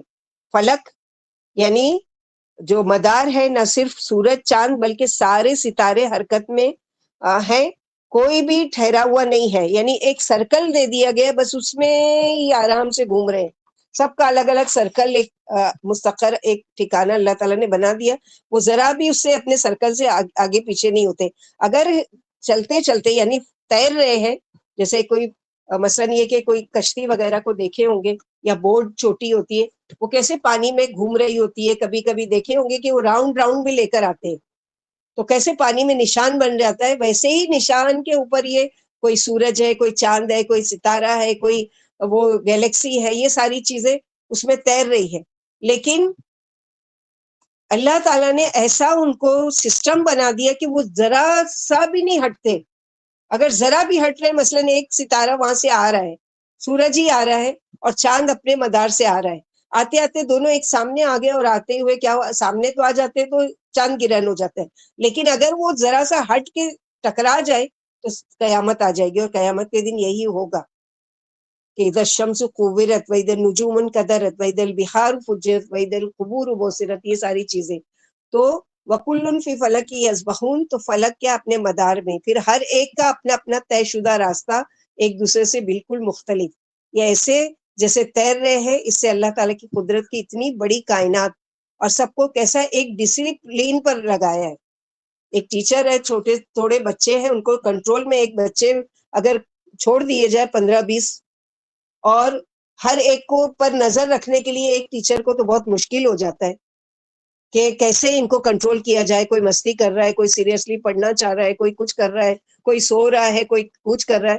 اور اللہ سبحانہ و تعالیٰ کی قدرت کے گیلیکسی اور وہ سب ستارے سیارے، یہ سب تو بہت بڑی بڑی چیزیں. تو وہ سارے گردش میں لگے ہوئے، کوئی ایک دوسرے کو پکڑتا نہیں، کوئی ایک دوسرے کے مدار میں داخل نہیں ہوتا، کوئی ایک دوسرے کو ڈسٹرب نہیں کرتا. سورج کی مجال نہیں کہ چاند کو پکڑ لے، ہر ایک کی ایک حد ہے جس سے وہ آگے نہیں بڑھتا، اور نہ اس حد میں کوئی کوتاہی ہے. جب آفتاب آ جاتا ہے تو چاند دکھائی نہیں دیتا، جب وہ چلا جاتا ہے تو قمر جو ہے وہ نظر آتا ہے. پھر فرمایا نہ رات دن پر سبقت کر سکتی ہے، یعنی ایسا ناممکن ہے کہ لگاتار 2 راتیں آ جائے اور ان میں دن نہ ہو. سورج کی بادشاہت دن میں ہے اور چاند کی رات بھر. پھر فرمایا کہ یہ سب فلک میں تیر رہے ہیں، یعنی دن رات سورج اور چاند سب اپنے اپنے محور پر فلک پر گھوم رہے ہیں یا آسمان و زمین کے درمیان گھوم رہے ہیں. جیسے چکی کا پارٹ بیچ والے لوہے کے اندر گھومتا ہوا نظر آتا ہے، جبکہ چرخے اور چکی کو چلایا جائے، یعنی جب گھمایا جاتا ہے تو وہ کیا ہے، وہ اپنے اس پہ ہی گھومتے. یہ نہیں کہ یہاں کا جو کنارہ ہے وہ بیچ میں آ گیا یا بیچ کا کنارہ جا کے اس سے میں نہیں، جیسا گھمایا جا رہا ہے ویسے ہی ہے. یہ دنیا کی مثال ہے، اور اللہ سبحانہ و تعالیٰ کی جو مثال ہے وہ تو زبردست ہے کہ اس تک واقعی کوئی سوچ بھی نہیں سکتا. آج سائنس جو یہ ساری چیزیں پروف کر رہی ہے کہ یہ ایسا ہو رہا ہے اور ایسا سورج ہے اور چاند ہے کہ اپنے مدار پر جا رہا ہے، یہ کر، لیکن ان کا ایمان وہاں تک نہیں پہنچ رہا ہے جو ہم لوگوں کو یہ کہ روزانہ یہ اللہ تعالیٰ کے عرش کے نیچے جا کر سجدہ کرتا ہے اور اللہ تعالیٰ سے اجازت لیتا ہے. یہاں تک ان کا ایمان نہیں پہنچا. اگر وہ پہنچ جائے تو وہ بھی مسلمان ہو جائے اس چیز کو سوچ کر یا دیکھ کر. وَآیَةٌ لَهُمْ أَنَّا حَمَلْنَا ذُرِّيَّتَهُمْ فِي الْفُلْكِ الْمَشْحُونِ، اور ان کے لیے ایک نشانی ہے کہ ہم ان کی اولاد کو ایک کشتی میں سوار کر دیا جو بھری ہوئی تھی. کشتی کا چلنا آسان کر دیا، اشارہ ہے نوح علیہ السلام کی کشتی کی طرف. یعنی اللہ سبحانہ و تعالیٰ کی نشانی، حق تعالیٰ کی قدرت کی ایک نشانی یہ بھی ہے کہ اس نے سمندر تمہارے قبضے میں دے دیا تاکہ کشتیاں اور جہاز لاد لاد کر مال ادھر سے ادھر سے منتقل کیا جا سکے. چنانچہ سب سے پہلی کشتی حضرت نوح علیہ السلام کی ہے جس میں حق تعالیٰ نے انہیں اور مسلمانوں کو طوفان سے بچا لیا تھا اور دنیا کے تمام لوگ برباد کر دیے گئے تھے. پھر فرمایا ہم نے اس میں ان کی نسل کو سوار کیا، یعنی باپ دادا کو جن سے دنیا کی نسل چلی. یہ کشتی سامان اور جانوروں سے بھری ہوئی تھی. حضرت نوح علیہ السلام نے اللہ کے حکم سے اس میں ہر جانور کا ایک جوڑا جوڑا چڑھا لیا. سورہ ہود میں ہم لوگوں نے اس کی ڈیٹیل اچھی طریقے سے پڑھی ہے، آپ لوگوں نے کوشچن کے آنسر بھی دیے ہیں، اور یہ ساری چیزیں کہ ان کی کشتی کیسی تھی اور کیا تھا اس میں، کتنی منزلیں تھی، کیا کیا سواری تھی، وہ ساری چیزیں. تو یہ سب کیا ہے، اللہ کی زبردست قدرت کی نشانیاں ہیں. وَخَلَقْنَا لَهُم مِّن مِّثْلِهِ مَا يَرْكَبُونَ، اور ہم نے بنائی ان کے کچھ اور چیزیں، ان کے لیے کچھ اور چیزیں بھی جس پر یہ سواری کرتے ہیں. یعنی صرف کشتیاں نہیں، ایسی سواریاں جو کشتیوں کی طرح سامان تجارت کو ایک جگہ سے دوسری جگہ لے جاتی ہے. اور کیا ہو سکتا ہے ہر سامان سفر، یعنی الٹ، اور یعنی سواری کے 2 ذریعے بتائے، جیسے سورہ نحل میں حیوانی ذریعے بھی ہیں سواری کے، یعنی اونٹ، گھوڑے، گدھے، خچر، اور بے جان سواری کا ذکر ہے جیسے کشتی، اس میں جان تو نہیں ہے. ایروپلین ہے، اس میں جان تو نہیں ہے. ٹرین ہے اور گاڑیاں ہیں، اس ٹائم تو نہیں سوچ سکتے تھے, اس ٹائم تو کشتی کا تصور تھا ایک, کہ سمندر میں کشتیاں چلتی تھی, تو بس وہی سوچ سکتے تھے, یا پھر ان کے پاس جو اونٹ تھے, گھوڑے تھے, خچر تھے, اس پر سواری کرتے تھے, اس کے بارے میں. لیکن ان کی وہ نہیں ہے کہ یہ جیسے کشتیاں ہیں آج کے دور میں, ان کے زمانے میں جب قرآن نازل ہو رہا تھا تو ایک دور آئے گا کہ بے جان اور بھی سواریاں آ جائے گی. آج وہ عرب لوگ بھی گاڑیاں استعمال کر رہے ہیں نا, ایک کے پاس 10 گاڑیاں بھی ہو سکتی ہیں. اور آج جو ہم لوگ استعمال کرتے ہیں, ٹرین ہے, رکشا ہے, یا سائیکل ہے, اسکوٹی ہے, جو بھی ہے وہ بے جان چیز ہے. تو اللہ تعالیٰ نے ہر طرح کی سواری, جاندار بھی تمہارے لیے مسخر کیا, اور بے جان سواریاں بھی. بہت گاڑی کو چیک کر کے وہ سب کر کے سب کچھ کر کے نکلتے ہیں, اور معلوم پڑا کہ انجن فیل ہو گیا, معلوم پڑا کہ ٹائر پھٹ گیا, معلوم پڑا کہ اس کی ہوا نکل گئی. تو یہ سب کس نے مسخر کیا, کس کے اختیار میں؟ اللہ سبحانہ و تعالیٰ. کہ تم ساری پلاننگ کے ساتھ سفر پر نکلتے ہو, لیکن کچھ نہ کچھ اس میں نقص آ جاتا ہے.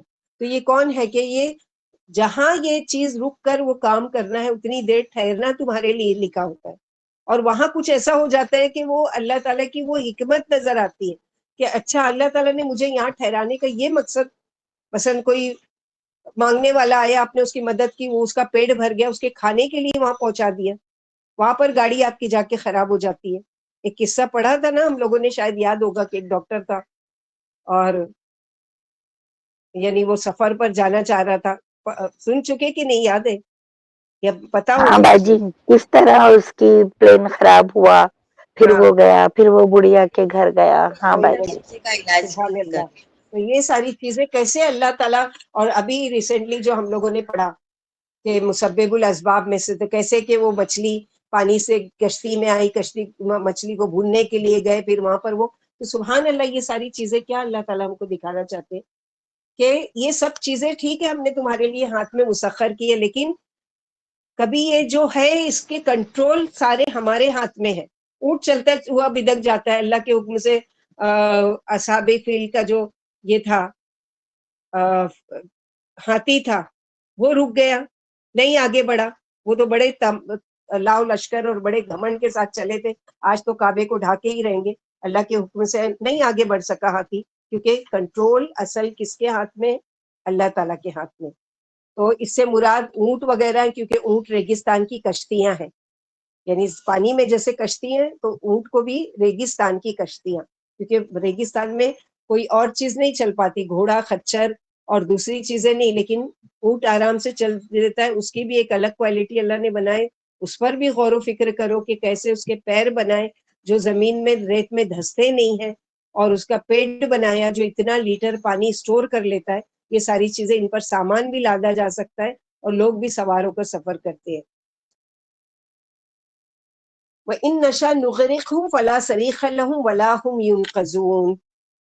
وہی بات آ گئی نا جو ہم لوگوں نے پڑھ لی ایڈوانس میں, کہ کیا ہے کہ اگر ہم چاہیں تو ہم غرق کر دیں ان کو, تو کوئی مددگار ان کو نہ ملے, کوئی ان کو بچانے نہ آ سکے, اور نہ ہی وَلَا هُمْ يُنقَذُونَ, اور نہ ہی وہ بچائے جائیں گے.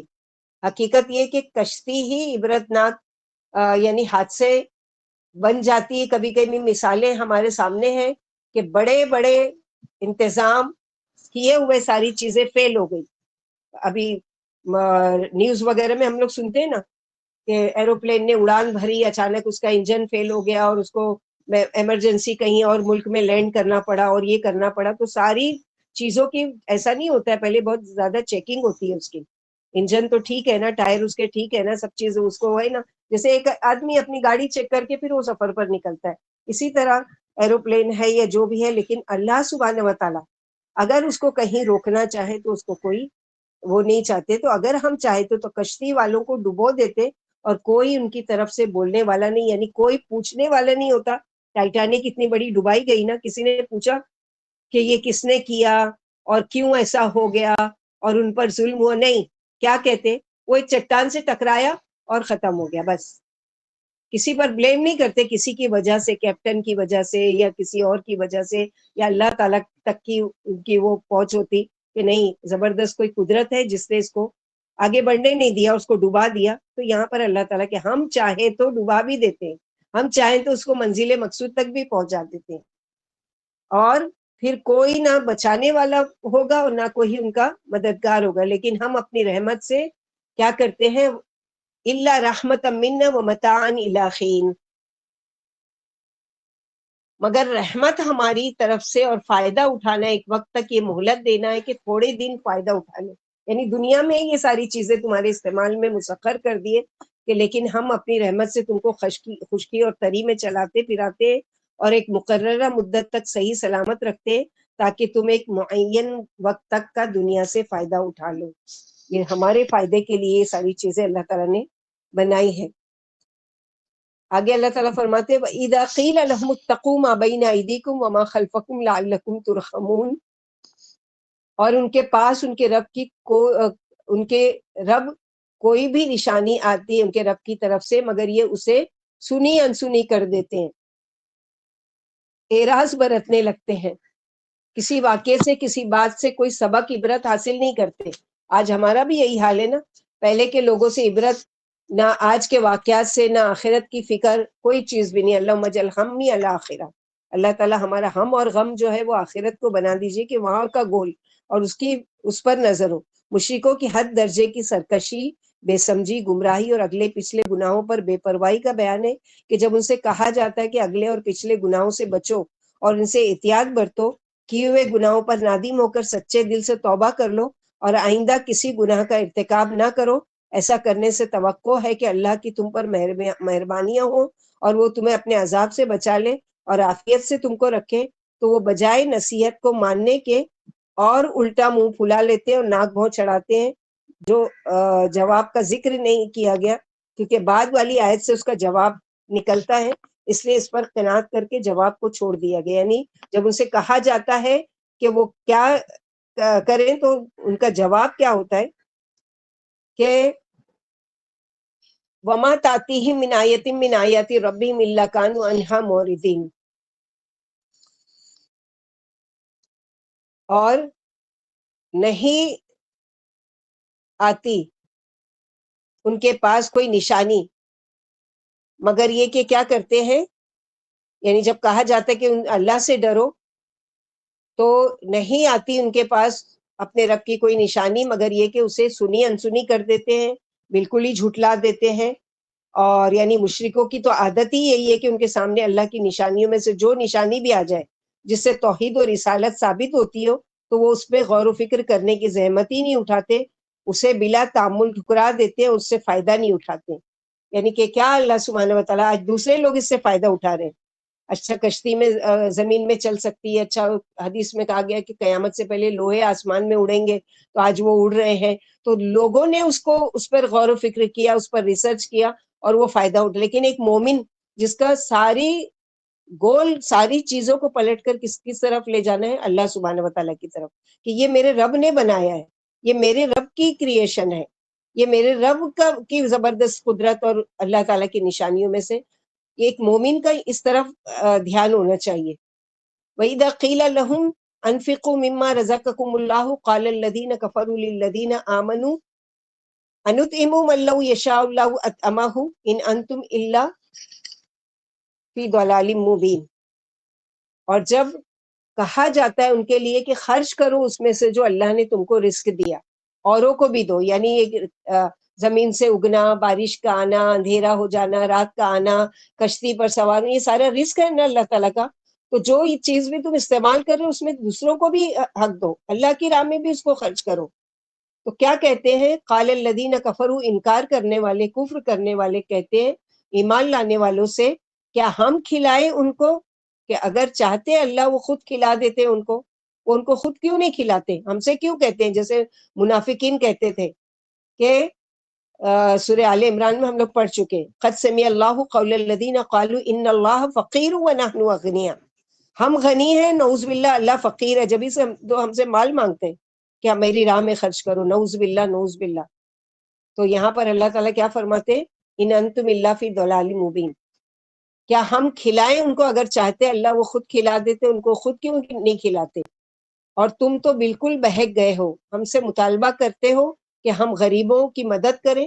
اللہ چاہتے تو وہ غریب ہی نہیں رہتے، اور اگر اللہ نے کر دیا ہے تو اللہ خود ان کی ضرورت پوری کرے. ہم کیوں ضرورت پوری کریں، ہم کیوں ان کو کھلائیں، یہ ان کی تو یہاں پر اللہ تعالیٰ فرماتے ہیں کہ جب ان کو یہ حکم ہوتا ہے کہ اللہ کی دی ہوئی روزی میں سے کچھ فقیروں اور محتاجوں پر بھی خرچ کرو، تو کافر ان مسلمانوں سے جنہوں نے انہیں اللہ کی راہ میں خرچ کرنے کی رغبت دلائی تھی، کہتے ہیں کہ تم جو ہمیں ان محتاجوں اور غریبوں پر خرچ کرنے کا حکم دے رہے ہو تو ہم ان پر کیوں خرچ کریں؟ اگر اللہ کی مرضی ہوتی تو یہ مالدار ہوتے اور ان کے پاس بھی اللہ کی دی ہوئی روزی ہوتی، بھلا ہم اللہ کی مرضی کے خلاف کیسے کر سکتے ہیں؟ تمہارا ہم کو ان پر خرچ کرنا کا حکم دینا ہی سراسر غلطی پر مبنی ہے۔ لیکن ایک مومن کا کیا ایمان ہونا چاہیے کہ اللہ تعالیٰ کا رحم ہے، اللہ تعالیٰ کا کرم ہے کہ اس نے ہم کو مال بھی دیا اور ہم کو خرچ کرنے پر اجر و ثواب بھی ہمارا ثابت رکھا، یعنی ہم کو سکھایا بھی کہ تم کیسے خرچ کرو۔ جیسے سورہ بقرہ میں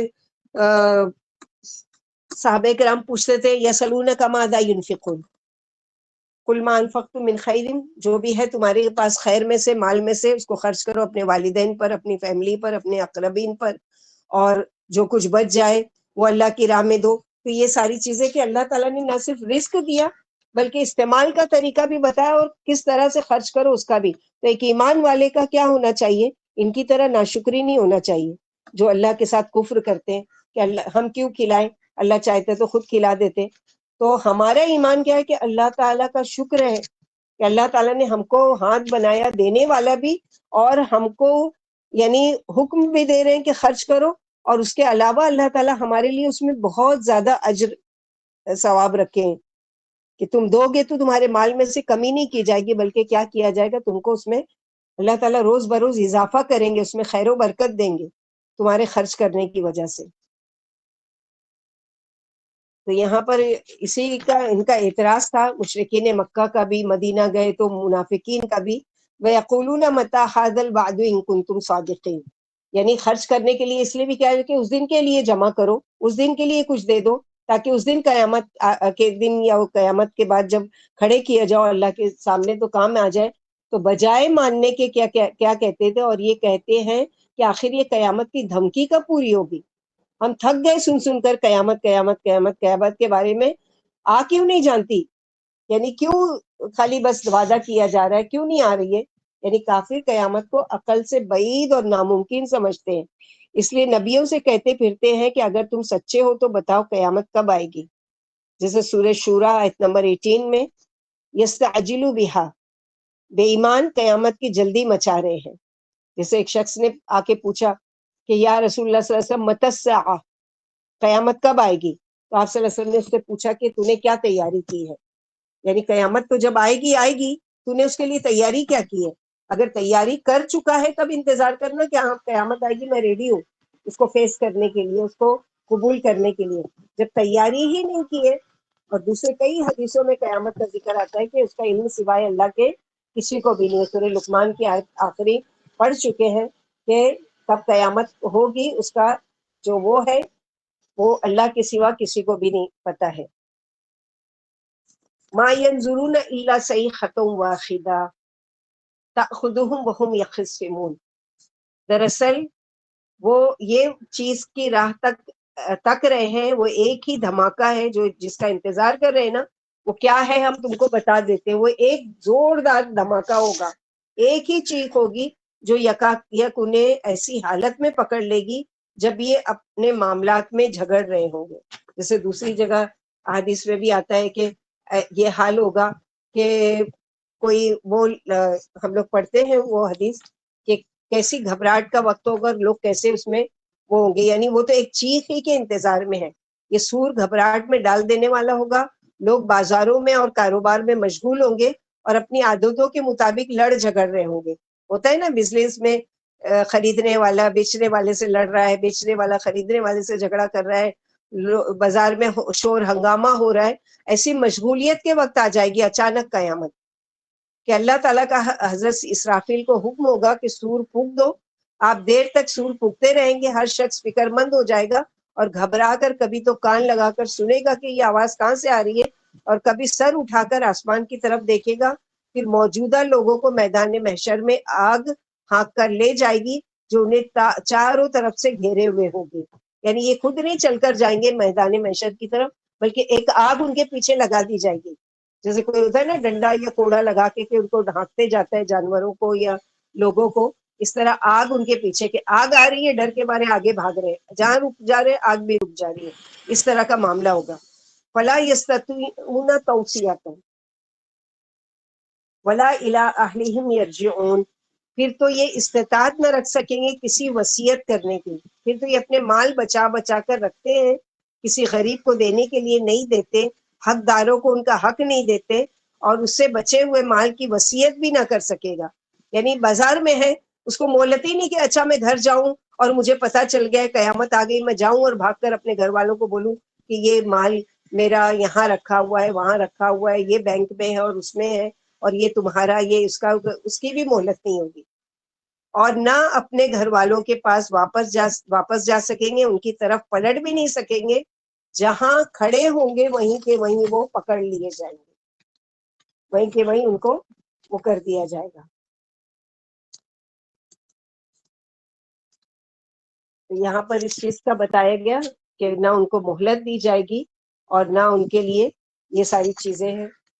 اس کے بعد اللہ سبحانہ و تعالیٰ آگے فرماتے ہیں آیت نمبر 51، وَنُفِخَ فِي الصُّورِ، اور پھر کیا کیا جائے گا کہ سور میں پھونک مار دی جائے گی. پہلے پھونک ماری تو ایک گھبراہٹ طاری ہو گئی، اب دوسری جب سور پھونکی جا رہی ہے تو اب کیا حال ہوگا اس کا ذکر ہے اس میں کہ وَنُفِخَ فِي الصُّورِ فَإِذَا هُم مِّنَ الْأَجْدَاثِ إِلَىٰ رَبِّهِمْ يَنْسِلُونَ، اور پھونک مار دی جائے گی سور میں تو یکایک اچانک، یعنی جیسے ہی سور میں پھونک ماری جائے گی تو وہ جو قبروں میں ہے اپنے رب کی طرف، ینزلون یعنی جداس کہتے ہیں قبر کو، لیکن قبر اور جدس میں کیا فرق ہے کہ جداس کہتے ہیں پرانی قبر کو، مثلا 1000 سال 1,00,000 سال پرانی قبر کہ جس کا نام و نشان بھی، علامت بھی مٹ چکی ہے. بعض اوقات انسان کو کوئی جانور کھا گیا یا دریا میں ڈوب گیا یا آگ میں جل گیا تو جو بھی شکل و انسان بالآخر زمین کی طرف لوٹتا ہے، تو ایسے سب کے لیے جدس لفظ استعمال ہوتا ہے. یوم یخرجون من الاجداث سراعا کانہم، سورہ معارج میں اللہ تعالیٰ نے فرمایا یوم یخرجون من الاجداث سراعا کانہم الی نصب یوفضون، اس روز لوگ اپنی قبروں سے ایسے اچھل اچھل کر نکلیں گے جیسے کہ ٹڈیاں. مثلاً کہیں کھائی والی جگہ ہو، کوئی بڑا سا پتھر اگر ہٹاؤ تو کیسے اس کے نیچے سے باریک باریک باریک کیڑے اڑنے لگ جاتے ہیں، تو بعض اوقات ٹڈیاں جمع ہو جاتی ہیں، وہ اچھل اچھل کر کیڑوں یعنی کپڑوں پر آنے لگتی ہے اور پھر وہ دوڑنے لگیں گے محشر کی طرف، جیسے کہ اوپر سے نیچے کی طرف تیزی سے بھاگ رہے ہیں. اس طرح کا منظر اس دن کا کھینچا گیا ہے کہ جب سور میں پھونکی جائے گی، یعنی اور سور پھونکا جائے گا، پھر یکایک لوگ قبروں سے اپنے رب کی طرف تیزی سے جانے لگیں گے اور کہیں گے ہائے افسوس، ہمیں ہماری خوابگاہوں سے کس نے اٹھا دیا، جس کا وعدہ مہربان اللہ تعالیٰ نے کیا تھا. تو یہاں اس دن کا نقشہ کھینچا جا رہا ہے کہ یہ اللہ سبحانہ وتعالیٰ کی زبردست قدرت کی نشانیوں میں سے ایک نشانی ہے کہ کیسے اللہ سبحانہ وتعالیٰ زندگی بعد الموت کا وہ ہوگا کہ یہ تیسرا سور پھونکا جائے. یعنی پہلا ہوا تو کیا ہوا، گھبراہٹ طاری ہو گئی، بھاگنے لگے لوگ ادھر ادھر. دوسرا سور پھونکا گیا تو جو زندہ تھے ان کی سب کی روحیں قبض ہو گئی. تیسرا جب سور پھونکا جا رہا ہے تو اب کیا ہو رہا ہے، جو پرانے اجداث میں تھے پرانی قبروں میں، اب وہ نکل کے قبروں میں سے اٹھ کھڑے ہوں گے اور تیزی سے اپنے رب کی طرف جا رہے ہوں گے. فرمایا جیسے سورہ معارج میں ہم لوگوں نے پڑھا کہ جس دن لوگ قبروں سے تیزی سے نکل کر چلیں گے جیسے وہ کسی نشان کی طرف لپک رہے ہیں، اور اس دن کیا کہیں گے، قالوا یا ویلنا من بعثنا من مرقدنا ھذا ما وعد الرحمن وصدق المرسلون. وہ کہیں گے کس نے اٹھایا ہم کو ہماری سونے کی جگہ سے، ہماری آرام گاہ سے، یعنی لمبی نیند سونے کے بعد اب نکل کر کیا سمجھ رہے ہیں کہ ہم آرام سے سو رہے تھے اور کس نے ہم کو جگا دیا.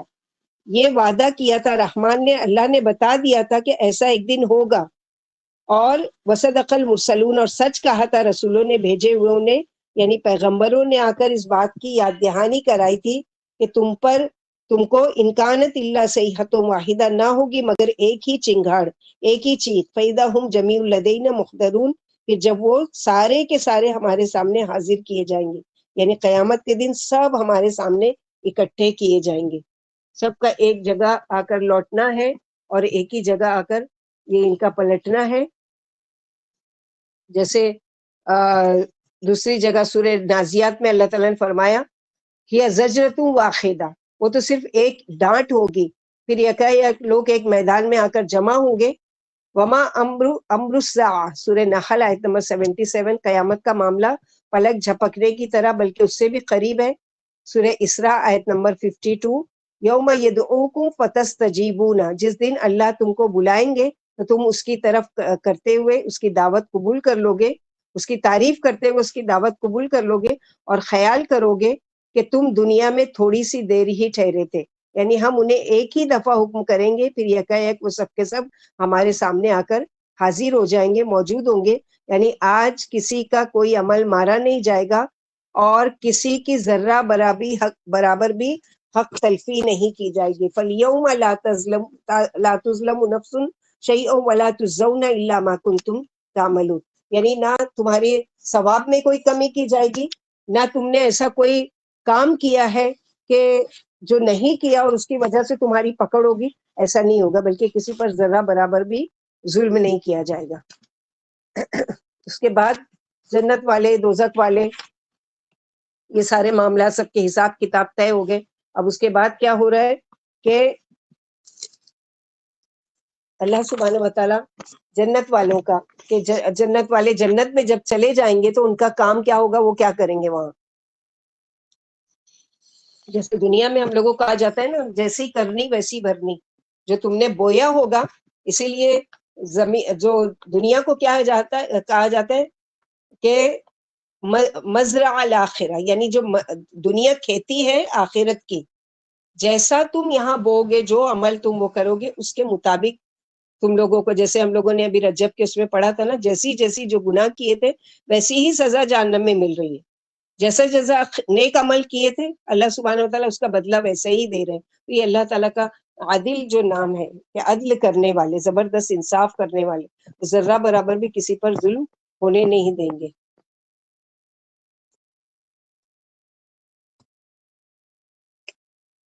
آگے اللہ تعالیٰ فرماتے ان اصحاب الجنتی اليوم جنت اليوم فی شغل فاکہون،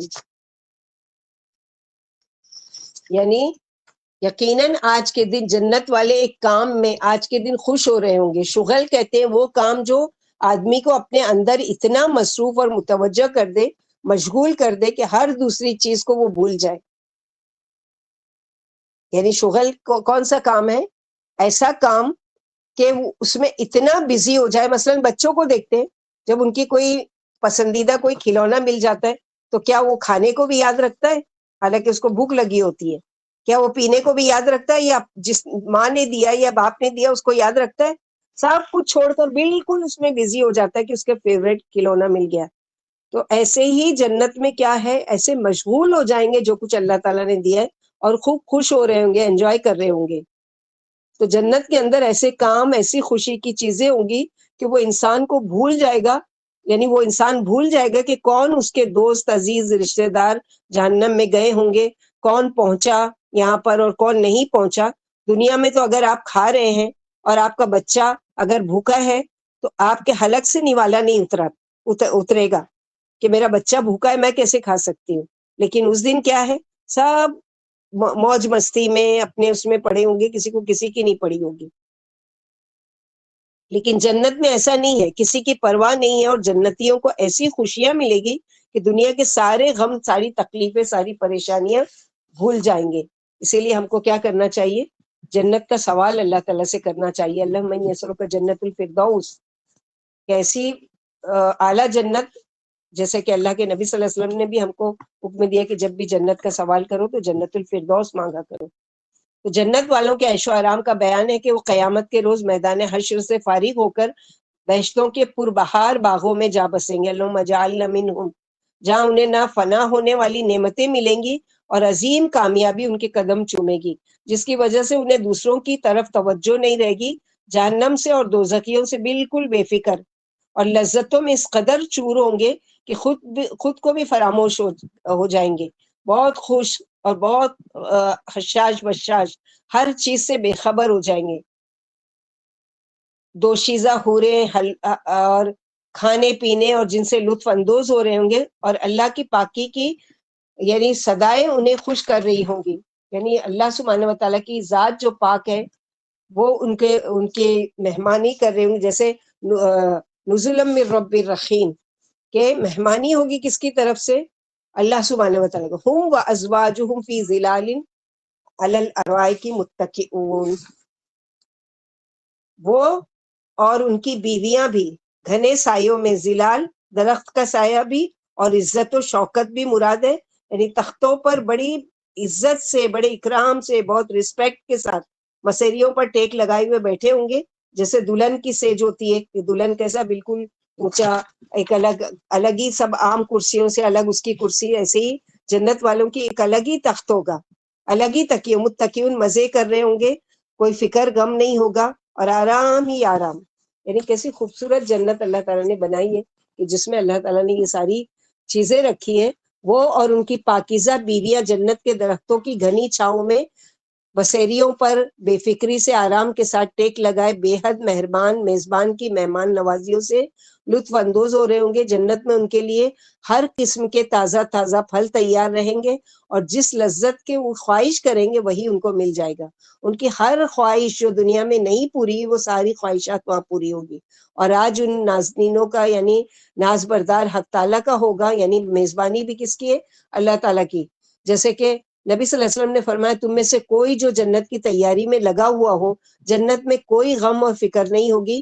رب کعبہ کی قسم، جنت سراسر نور ہی نور ہے اور جگمگا رہی ہے، اس میں لہلاتے پھول ہی پھول ہیں، عالی شان و بلند محل ہیں، موجیں مارتی ہوئی نہریں ہیں، اور گدرائے ہوئے پھل ہیں، ان میں خوبصورت حسین و جمیل اور انتہائی گوری چٹی حوریں ہیں جن کے پاس بے شمار ریشمی جوڑے ہیں۔ یہ ایک ابدی مقام ہے، سلامتی والا گھر ہے، سبز اور شاداب پھلوں کا باغ ہے، وہاں ہر قسم کی بھلائیاں اور نعمتیں موجود ہیں جو بلند و بالا اور اعلیٰ درجے کی ہیں۔ صحابہ رضی اللہ عنہ نے کہا کہ اے اللہ کے رسول صلی اللہ علیہ وسلم، ہم اس کی تیاری میں اور اسے حاصل کرنے کی کوششوں میں لگے ہوئے ہیں۔ فرمایا انشاءاللہ کہہ لو۔ چنانچہ صحابہ کرام نے کہا انشاءاللہ، تو ہم بھی کہتے ہیں انشاءاللہ۔ ہماری تیاری تو صحابہ کرام کی جیسی ہو ہی نہیں سکتی، لیکن امید تو ہے نا اپنے رب کریم سے کہ انشاءاللہ باذن اللہ اللہ تعالیٰ ہم کو بھی جنت میں داخل کریں گے۔ اور کیا ہوگا؟ سلام قولا من رب الرحیم، یعنی حق تعالیٰ شانو خود جنت والوں کے لیے سلام کہیں گے، اور وہ خود سلامتی ہے۔ اللہ کا نام بھی ہے السلام، جیسے آیت میں ہے سورہ احزاب آیت نمبر 44 میں پڑھ چکے کہ تحیتہم یوم یلقونہ سلام، مومنوں کا تحفہ جب وہ اللہ سے ملاقات کریں گے کیا ہوگا؟ سلام، یعنی اللہ تعالیٰ بھی ان کو سلام کر رہے اور وہ بھی اللہ سبحانہ و تعالیٰ کو سلام کر رہے ہوں گے۔ تو سلامتی ہی سلامتی، اور آپس میں بھی ان کا تحیتہم فیہا سلام، یعنی آپس میں بھی جو ملاقات ہے ان کی زبانوں پر جو جاری ہوگا وہ کیا ہوگا؟ سلام ہوگا اللہ تعالیٰ کی طرف سے جنت والوں کے لیے۔ اس سے جنت والوں کی خوشی اور بڑھ جائے گی۔ یعنی ایک تو ہوتا ہے ہم لوگ مثلاً کسی شادی میں ایک مثال، اللہ تعالیٰ کی مثال نعوذ باللہ نہیں دے سکتے، اپنے کم عقلی کی مثال، یعنی ہماری چھوٹی جو عقل ہے نا اس کے مطابق۔ ایک ہے کہ ہم لوگ شادی میں انوائٹ کیے گئے کہیں، اب جا کے گئے، اب ویٹر آئے، کھانا لگائے، وہ کیے وہ کرے، اور وہ ساری چیزیں ہم لوگوں کو اچھی لگتی ہیں اور انجوائے کرتے ہیں، لیکن اگر جو میزبان ہے وہ اسپیشلی آ کر پوچھتا ہے اور کچھ چاہیے آپ کو، کوئی تکلیف تو نہیں ہے، کوئی چیز کی کمی تو نہیں ہے، کوئی پریشانی تو نہیں ہوئی آپ کو پہنچنے میں، کچھ کتنا دل ہوتا ہے کہ وہ نہیں تو لوگ اس کھا پی لیتے ہیں اس پر بھی شکوہ کرتے ہیں۔ اس کے وہاں گئے تو اس نے وہ تو پوچھنے بھی نہیں آئی، اتنی بھاؤ کھا رہی تھی اور اتنا اپنے آپ کو کیا سمجھتی، کیا معلوم آ کے پوچھی بھی نہیں کہ ہم آئے تھے کہ نہیں آئے تھے، کیسے تھے، کیا ہے۔ لیکن کوئی اخلاق والا ہوتا ہے اور آ کے آپ کو پوچھتا ہے آپ کیسے ہیں، آپ نے کھانا کھایا، کیسے ہیں، اچھے ہیں، کیا ہے، اور لیجئے یا وہ کیجئے، تو کتنا وہ ہوتا ہے۔ تو یہ تو دنیا کی چھوٹی سی مثال ہے۔ اللہ سبحانہ و تعالیٰ مثل الاعلیٰ کہ وہ خود کہہ رہے ہیں کہ السلام علیکم، اور اللہ سے جواب دے رہے ہیں بندے وعلیکم السلام، کیونکہ سلام کون بھیجتا ہے؟ جو ہم سے راضی ہو جاتا ہے. کوئی ناراض شخص کبھی سلام بھیج سکتا ہے؟ مثلا کسی کا غصہ ہے، وہ ہے نہ آپ کو سلام بھیجے گا نہ آپ کے سلام کا جواب دے گا، جبکہ دینا چاہیے. تو قیامت کے دن اللہ تعالیٰ کا سلام ان لوگوں کے لیے آئے گا جن سے وہ خوش ہوں گے، راضی ہوں گے. باقیوں سے تو وہ کلام بھی نہیں کریں گے. یعنی جسے ناراض ہے، ظاہر ہے کہ کچھ لوگ ایسے کہ جنت میں تو ڈال دیے گئے لیکن اللہ تعالیٰ ان سے بات بھی نہیں کریں گے، ان کی طرف دیکھیں گے بھی نہیں نظر رحمت سے. تو یہ کتنی بڑی ان کے لیے کہ بلایا تو لیکن ہم کو پوچھا نہیں. دنیا میں یہی ہوتا ہے نا. تو قیامت کے دن جب یہ حال ہوگا تو ان کو کتنی تکلیف ہو رہی ہوگی کہ کاش کہ ہم نے کچھ ایسے کام کر لیے ہوتے جس سے ہمارا رب ہم سے راضی ہوتا اور ہم کو ویلکم کیا جاتا. اللہ سبحانہ و تعالیٰ کی طرف سے ہمارے لیے سلام آتا اور اللہ سبحانہ و تعالیٰ ہم کو وہ کرتے. اللہ تعالیٰ ہم اللہ سے یہی امید رکھتے ہیں، اللہم انی اسألک رضاک والجنہ. اللہ تعالیٰ ہم آپ کی رضا بھی چاہتے ہیں اور جنت بھی چاہتے ہیں. یعنی جنت میں داخل تو کرنا لیکن اپنی رضا کے ساتھ. جیسے کہ اللہ کے نبی صلی اللہ علیہ وسلم نے فرمایا کہ جب جنت والے جنت میں چلے جائیں گے اور اپنی تمام اس میں مشغول ہوں گے تو اللہ سبحانہ و تعالیٰ کی طرف سے ایک پیغام آئے گا کہ اے جنت والوں، کیا تم راضی ہو، کیا تم خوش ہو؟ تو وہ کہیں گے ہمارے رب ہم کیوں نہ خوش ہوں کہ آپ نے ہم سے جو وعدہ کیا وہ ساری چیزیں، ساری نعمتیں تو ہم کو عطا کر دی، ہم بھلا کیوں نہیں خوش ہو گے آپ سے؟ تو اللہ سبحانہ و تعالیٰ فرمائیں گے لیکن ایک نعمت ہے جو ابھی باقی ہے، اور وہ ہے کہ اللہ تعالیٰ کے چہرے کا دیدار. اللہم انی اسألک جو دعا کرتے ہیں نا، لذت النظر وجهک وشوق الی لقائک فی غیر ضراء فتنۃ مضلۃ ولا مضلہ. اللہ تعالیٰ ہم آپ کے چہرے کا دیدار کا شوق رکھتے ہیں، آپ سے ملاقات کا شوق رکھتے ہیں. تو اللہ سبحانہ و تعالیٰ کہیں گے جب وہ بندے جنت والے اللہ تعالیٰ کا دیدار کر لیں گے تو کہیں گے کہ یہ ساری جو نعمتیں دی گئی ہیں وہ تو ہیچ ہے، یعنی کم ہے، جو سب سے بڑی نعمت کہ ہم کو ہمارے رب کا دیدار. اور اللہ سبحانہ و تعالیٰ نہ صرف دیدار کرائیں گے بلکہ کیا کہیں گے کہ اے میرے بندو، آج میں تم سے راضی ہوا، اب میں تم سے کبھی بھی ناراض نہیں ہوں. سبحان اللہ. تو اللہ تعالیٰ ہم سے دنیا میں بھی ایسے کام لے لے جس سے ہمارا رب ہم سے راضی ہو جائے، اور آخرت میں بھی ہمارے ساتھ یہی معاملہ کرے کہ اللہ کی طرف سے سلامتی، اللہ کے فرشتے چاروں طرف سے سلام. اور یہ کتنا خوبصورت منظر لگ رہا ہے کہ پیسفل ایک وہ کہ جہاں امن و امان، جہاں کچھ بھی نہیں، دنیا کا کوئی غم نہیں، کوئی ٹینشن نہیں، کوئی پریشانی نہیں، کوئی منہ ٹیڑھا کر رہا ہے، کوئی ادھر جا رہا ہے، کوئی میرے سے بات نہیں کر رہا ہے، کوئی وہ نہیں کر رہا. کتنے ساری فکریں ہم لوگوں کے آگے پیچھے لگی ہوئی ہے. وہاں یہ سب کچھ بھی نہیں، کیونکہ سب کے دل کیا ہے، قنطرہ پر پہلے ہی صاف کر دیے گئے. پڑھیں گے آگے انشاءاللہ باذن اللہ. اللہ سبحانہ و تعالیٰ سے دعا ہے کہ اللہ تعالیٰ ہم لوگوں کو کہنے سننے سے زیادہ عمل کی توفیق عطا فرمائے. اللہ سبحانہ و تعالیٰ بھی جیسے ہے نا کہ کوئی میٹھی چیز کھا کے ایک ٹیسٹ زبان پر رہتا ہے، تو اب اس کے ٹیسٹ کو ہم کچھ اور کڑوا کھا کے ضائع نہیں کرنا چاہتے. جیسے بہت سے لوگوں کو چائے بہت پسند ہوتی ہے تو وہ کیا کہتے ہیں، نہیں چائے کے ساتھ اب ہم کچھ نہیں کھاتے کہ ہمارے چائے کا مزہ نہیں آئے گا. تو ایسے ہی ہم نے جنت کا مزہ لے لیا، اب آگے جب جہنم والوں کا اور مجرموں کا وہ ہو رہا ہے تو پھر ٹیسٹ خراب ہو جائے گا. تو اللہ نہ کرے کہ ہم ان میں سے ہوں. اور انشاءاللہ باذن اللہ اگلی دفعہ پڑھیں گے ان کے بارے میں. اللہ سبحانہ و تعالیٰ ہم لوگوں کو کہنے سننے سے زیادہ عمل کی توفیق عطا فرمائے. اللہم طہر قلبی من النفاق وعملی من الریا ولسانی من الکذب والعیون من الخیانہ فانک تعلم ما تخفی الصدور والخائنۃ العیون. کہ اللہ تعالیٰ ہم لوگوں کو نفاق سے بچائے کہ ہم کہہ کچھ رہے کر کچھ رہے. اللہ تعالیٰ اس سے تمام لما تقولون ما لا تفعلون کے گناہ سے اللہ تعالیٰ ہم سب کو بچائے. اللہ تعالیٰ ہمارے بیٹھنے کو، ہمارے سننے کو، ہمارے پڑھنے کو قبول کرے، ہم سب کو استقامت نصیب کرے. اور اللہ سبحانہ و تعالیٰ اپنی خوشنودی کے کام کا ہم کو طریقہ بھی سجھا دے کہ جس سے ہمارا رب ہم سے راضی ہو جاتے، اور موت کے وقت بس ایک مرتبہ فرشتے آ کے کہہ دے کہ راضیتم مردیہ، تم مجھ سے راضی، وہ تم سے راضی. یا رب اللہم اجعلنا منہم. وآخر دعوانا الحمد للہ رب العالمین. سبحان ربک رب العزت عما یصفون وسلام علی المرسلین والحمد للہ رب العالمین.